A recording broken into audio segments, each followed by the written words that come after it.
Do you remember when candidate Trump announced on the campaign trail over and over again a decade ago that NATO was obsolete? I bet if you're one of those deluded MAGA followers who truly believe Trump was the anti-war candidate, you do remember that gigantic fix of hopium straight into your veins. Yes, finally, here's a candidate who's going to stick it to the man and get rid of NATO and drain the swamp, etc. But if you were such a deluded follower whose hopium fix has long since worn off, I wonder, do you remember why Trump said that NATO was obsolete? And by the way, I'm right about NATO. We have NATO, and we're giving countries a free ride. We are really, NATO is obsolete, it's old, it's fat, it's sloppy, and we are giving, and it doesn't talk about terrorism. I haven't been big into NATO, but we also have instincts and we also have common sense. And I have, studied it over the years and certainly read a lot about it. And I said it's obsolete, and it is. It's obsolete. It's 68 years old. It was done at a different time. It was done at a time when you had the Soviet Union, which was different than Russia. It was bigger than Russia, and Russia's plenty of problem, but the Soviet Union was a bigger problem. And it was done before terrorism as we know it today. But he asked me about NATO. I said it's obsolete. This is my first say. And you know what? I'm the first one. Guys that study NATO, and good people, but they study NATO, and they say, I don't believe it. What he just said, I never thought of that. They study it. Because they're so into it that they don't realize. Because it was really put there. You had the Soviet Union, and now you have Russia, which is different, but Russia is very powerful, so we can sort of say that's a balance, so we'll leave it. But it doesn't really cover terrorism like it's supposed to. It doesn't have the right countries. I mean, many of the countries in there aren't, that you associate with terrorism. This includes working with our greatest ally in the region, the State of Israel.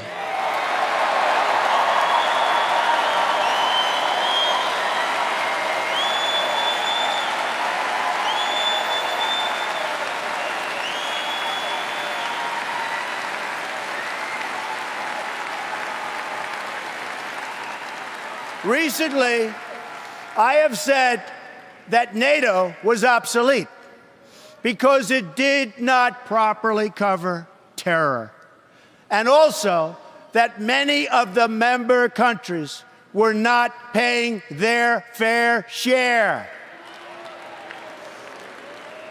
As usual, the United States has been picking up the cost.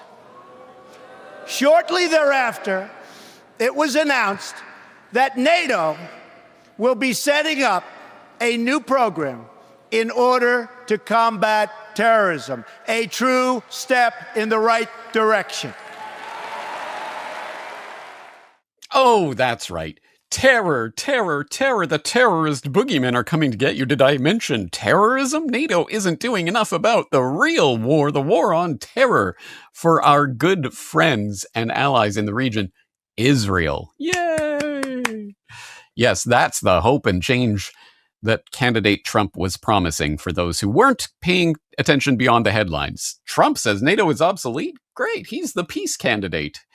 No, he was not. But he was floating an idea that has definitely become part of the globalist game plan, and that is the obsolescence of NATO, the planned obsolescence, almost like a controlled demolition, which has its uses in the pantheon of false flag operations, as people in the Corbett Report audience might be well situated to understand. So let's get a handle on this increasing obsolescence of NATO and the way that it is playing out in the news wires and in an obvious way. So, for example, let's take a look at NATO itself and the types of declarations that it likes to issue after its glad-handing conferences that it has every year, where, of course, we have the annual NATO summit where all the NATO defense ministers and leaders come together to at least mouth platitudes about the importance of the NATO alliance in maintaining the structure of peace in Europe and the North Atlantic and all the rest of the world and all of that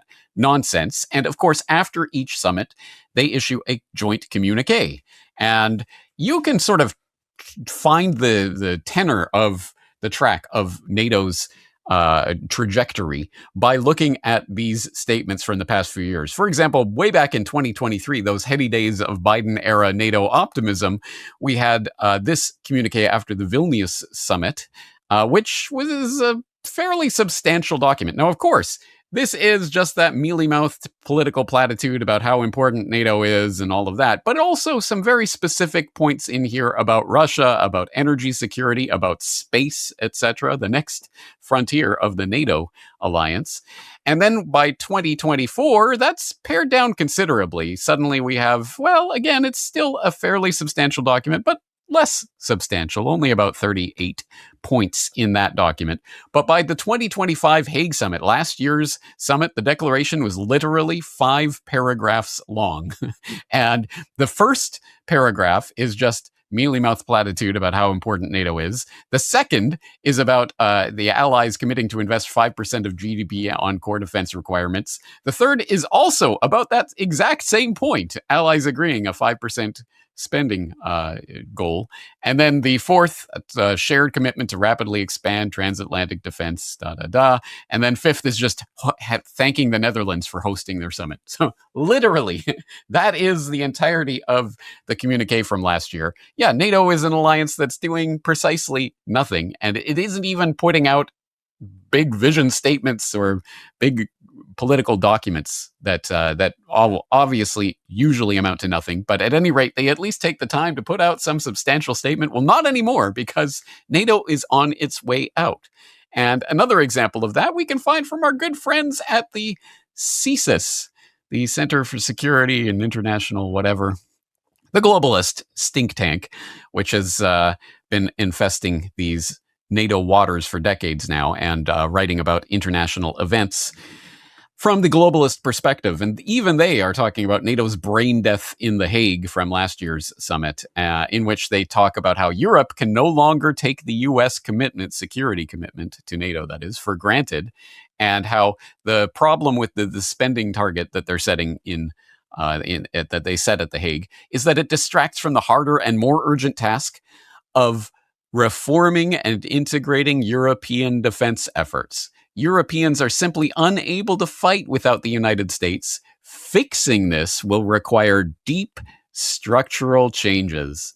Did somebody say deep structural changes? Because that's the kind of thing that the conspirators love to talk about right before they commit an act of controlled demolition. And if your spidey senses are tingling, then congratulations, you have good spidey senses. Perhaps you're just well informed by years of watching the Corbett Report, like fellow Corbettier Roy, who wrote in with the question for today's edition of Questions for Corbett. Specifically, Roy writes, in your view, is the U.S. out of NATO threat just a problem reaction solution for we need a EU army?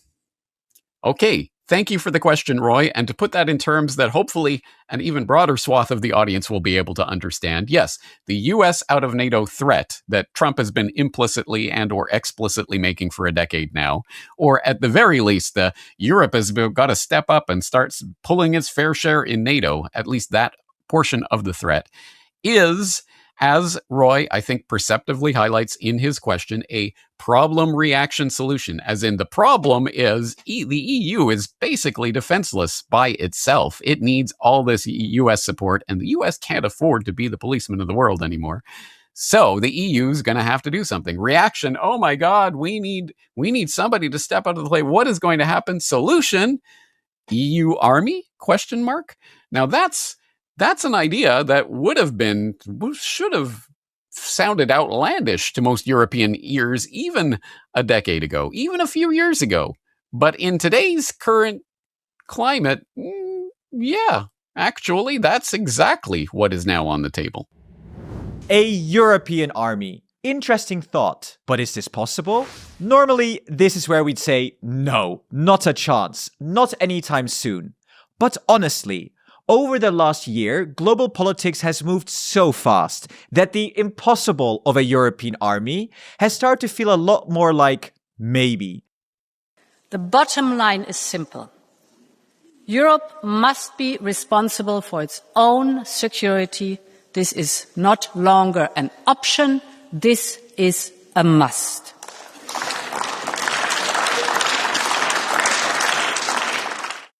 Our critical infrastructure needs more protection. The fast movement of Europe's militaries is essential for European defence. The comments that garnered the most attention were made by the EU's Defence Commissioner, who argued that the bloc should instead create a European military force of 100,000 troops, essentially an EU army.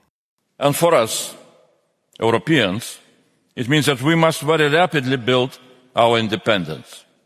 Independence in defence, without delays and without excuses. Yes, it seems everybody is talking about the rise of at least the possibility of some form of EU army these days, including people who are high up in the bureaucracy. The Eurocrats, who deign to rule over all of the citizens of the European Union, are now openly talking about their quest for achieving defense, security, independence from the United States, exactly in line with this idea that has been fostered now for the past decade. NATO is failing and obsolete. The US has to withdraw. Europe is on its own. So Europe better get its act together and start consolidating an EU army. And here we are. But of course, it didn't all happen at once. And although a lot of people are talking about it right now in the context of all the craziness happening in the world right now, this is not a new idea. It's been around for some time, quite demonstrably. And I've been talking about it for over a decade now. For example, do you remember interview 1324, that edition of New World Next Week from November of 2017, where I was covering, along with James Evan Pilato of MediaMonarchy.com, EU signs defense pact in decades-long quest, which notes that France and Germany edged toward achieving a 70-year-old ambition to integrate European defenses on Monday, signing a pact with 21 other EU governments to fund, develop, and deploy armed forces after Britain's decision to quit the bloc. A couple of interesting takeaways from that. One is Reuters' tacit admission that the EU essentially is France and Germany, and the other 21 EU governments are just along for the ride, which seems about right. Also, the interesting tag there that this happened after Brexit, because it was, as you might recall, that heady summer of Brexit was also the summer of campaign candidate Trump talking about the NATO obsolescence, and those factors converged and drew us, perhaps inevitably, closer and closer towards this idea of the achieving of the 70-year-old ambition to integrate European defenses into a singular European army. And where does that ambition come from, and who was behind that? More on that in a moment. But let's look at what this really means for the future of the EU and really for the future of regional/global government altogether. Again, I've been talking about this for a long time. June of 2016, I had this editorial up, EU Unmasked. After Brexit, plans for full EU superstate revealed. That's right. The graphite was hardly dry on the Brexit ballots when TVP Info, a Polish broadcaster, leaked a 9-page document drawn up by the German and French foreign ministers calling for an EU superstate, complete with an EU army, integrated border controls, and common taxation. The document, bearing the Orwellian title of A Strong Europe in a World of Uncertainties, lays out the exact tyrannical plans that the EU's critics have been warning about for years. For example, number one, first and foremost, a European Security Compact, including an expansion of internal security through a strengthened Europol and expansion of external security in areas like North Africa and the Middle East through coordination with the African Union, G5, and other globalist counterparts, as well as, of course, coordinated migration policy and economic and monetary union. But the meat and potatoes comes from this quote, which talks about how the EU should be able to plan and conduct civil and military operations with the support of a permanent civil military chain of command. Member states should be willing to establish permanent structured cooperation in the field of defense. And if needed, those states should consider establishing standing maritime forces. So yeah, the creation of an EU army has been on the table for at least a decade now. And as I conclude this editorial, you see the 3D chess players of the New World Order are smashing the chessboard right now. This is the only way for them to achieve their goals in the long run. But in order to do this, they have to let their masks slip. The EU is acting like the would-be world empire, or would-be empire that it is. So that leads to one of two conclusions. The globalists are dumb enough to believe that they can consolidate their power now and actually achieve the EU superstate, or they're deliberately setting the EU up for the inevitable populist backlash and the chaos, and then coming along in the wake of that chaos to pick up the pieces and put them together in the form of a strengthened EU superstate. Well, anyway, as I say here, feel free to speculate in the comments below, but that, I think, presents the options and presents the strategy of what is being done here. Why would the globalists, who obviously have greatly benefited from NATO as being the enforcer arm of the globalist wing of the Anglo-American Zionist faction, why would they abandon that structure at this point? Well, it's because now they can move on to the next stage of development, which is to withdraw America from its entangling NATO alliances in order to consolidate the North American technate, which we have talked about here on the podcast in recent times. You might want to see my recent podcast on what is Greenland really about for more on that idea. And as US withdraws into its Donroe Doctrine hemispheric aspirations, that leaves the EU to consolidate more power in the hands of Brussels for the benefit of the European clique of the globalists. Of course, they are all acting together to form the creation of the regional bloc governmental system that will be the de facto world global government of the future, not a singular parliament that meets in one singular location to make one singular agenda through one singular legislature. No, it will be a bloc system of competing blocs. Eurasia, East Asia, and Oceania will always be at war in some combination, and you'd be crazy for ever questioning it.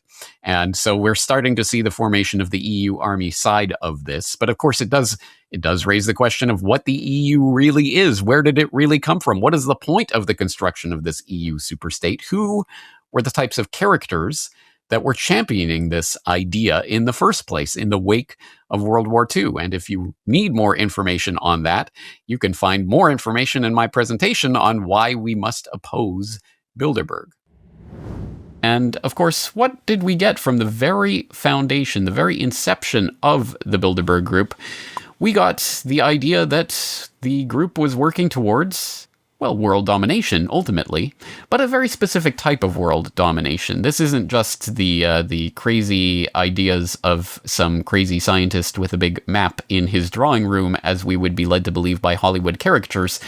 This is actually a very detailed and very insidious plan that involved the merging of political, economic, and social institutions across the Atlantic through the transatlantic partnerships that were being formed during this period into a fascistic corporate governmental structure.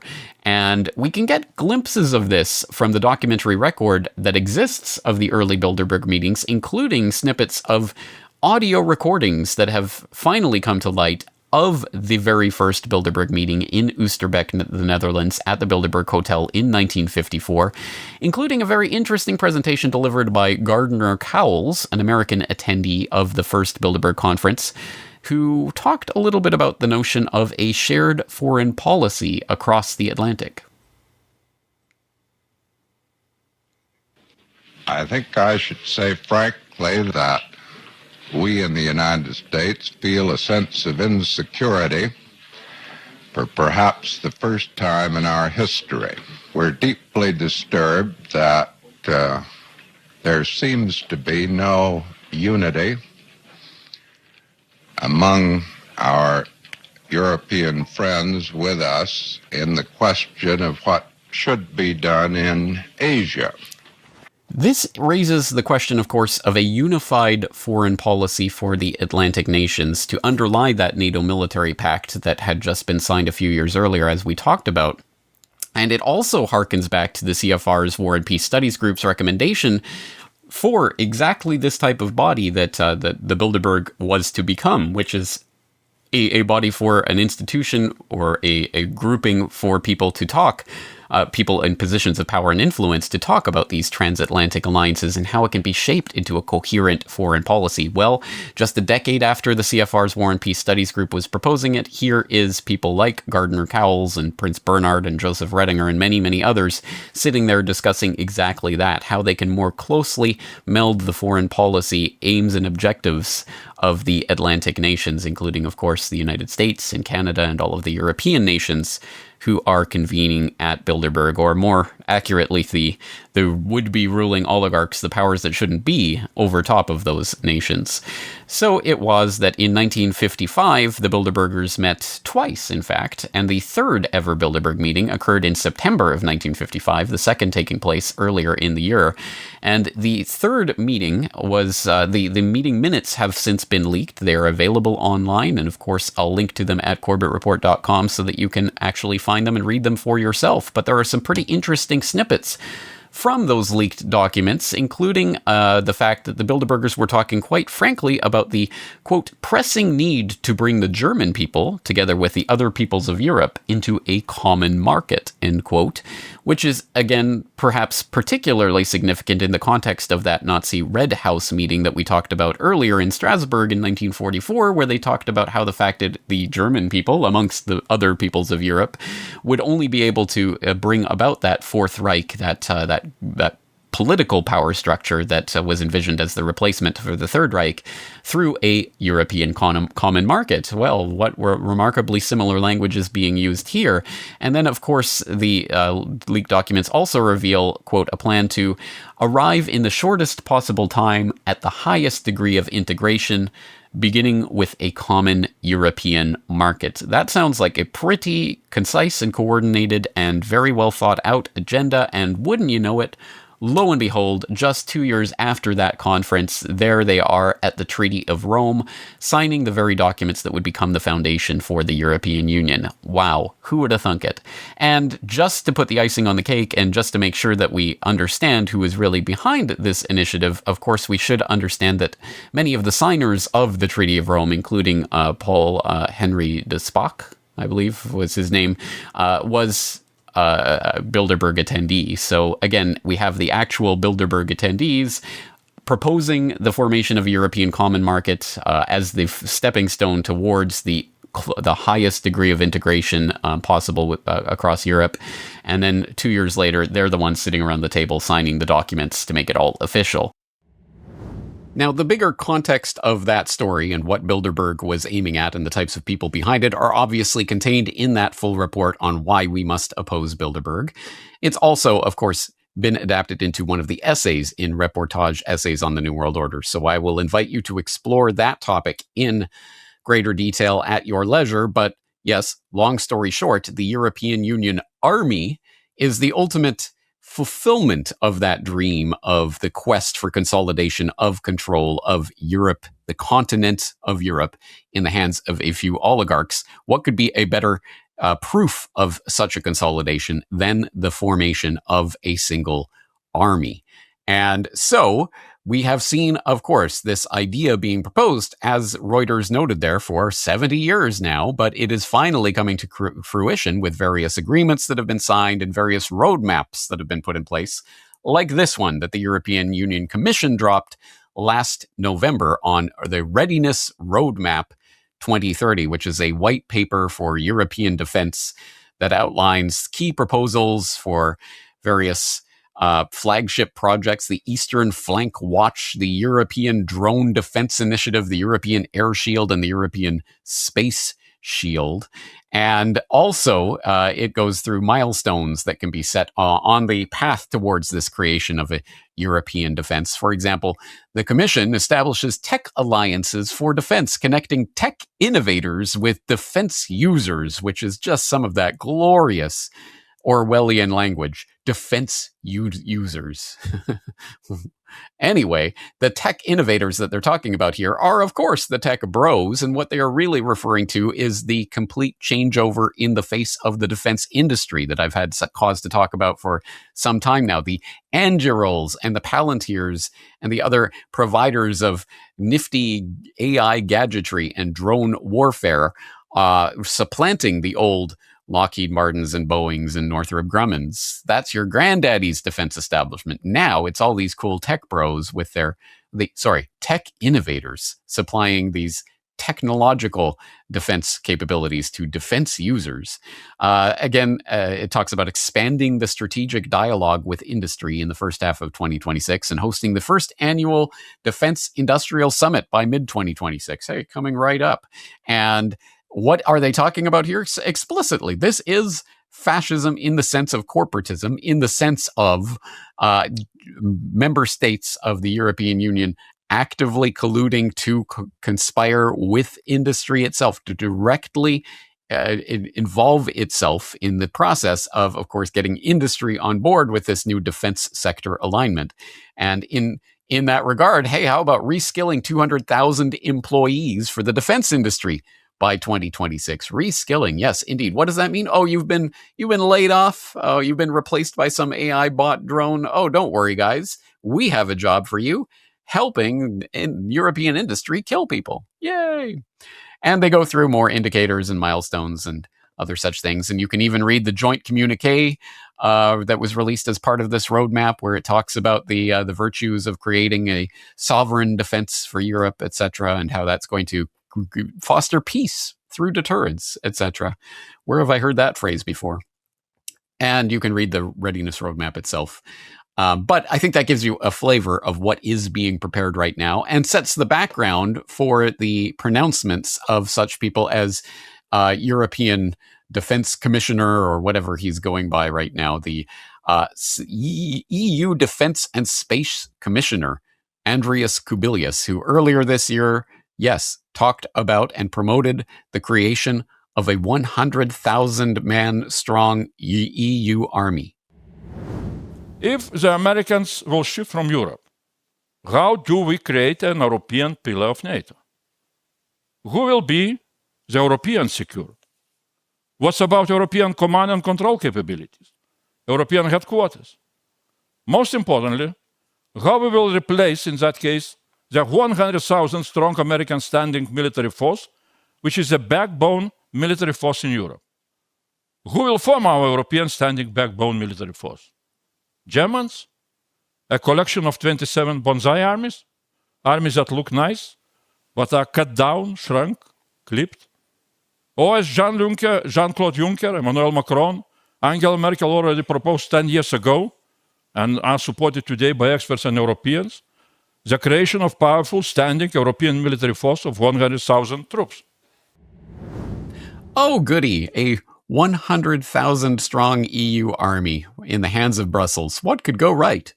Yes, we have seen the development of this idea over the course of the better part of a century, but really coming to closer and closer to fruition over the course of the past decade through a series of commitments and statements, etc. And of course, Trump played his role of the bull in the china shop, wrecking everything so that it could be recreated from the ground up. And now, get rid of NATO. Well, NATO can still exist as a rump organization that can be used to invoke, for example, Article 5, like they did after 9/11.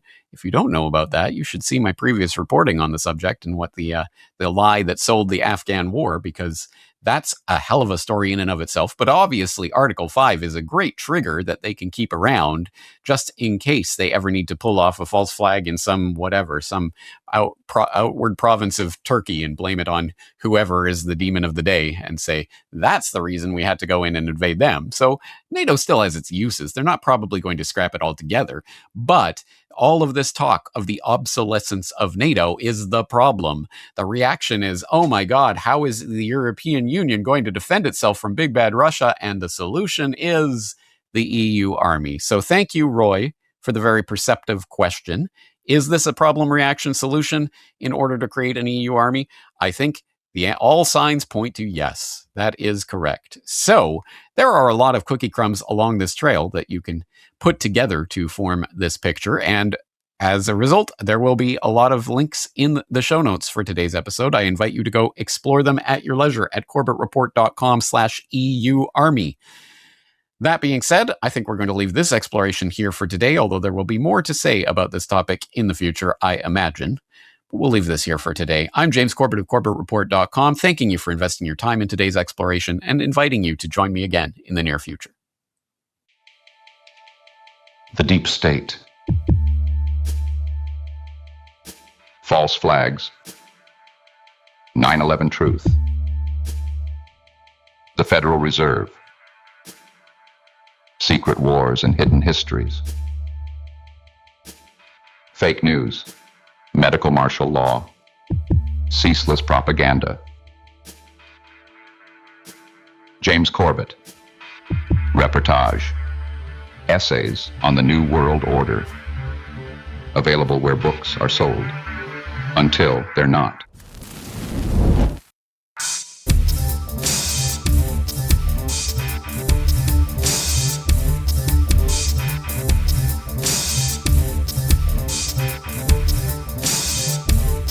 Reportagebook.com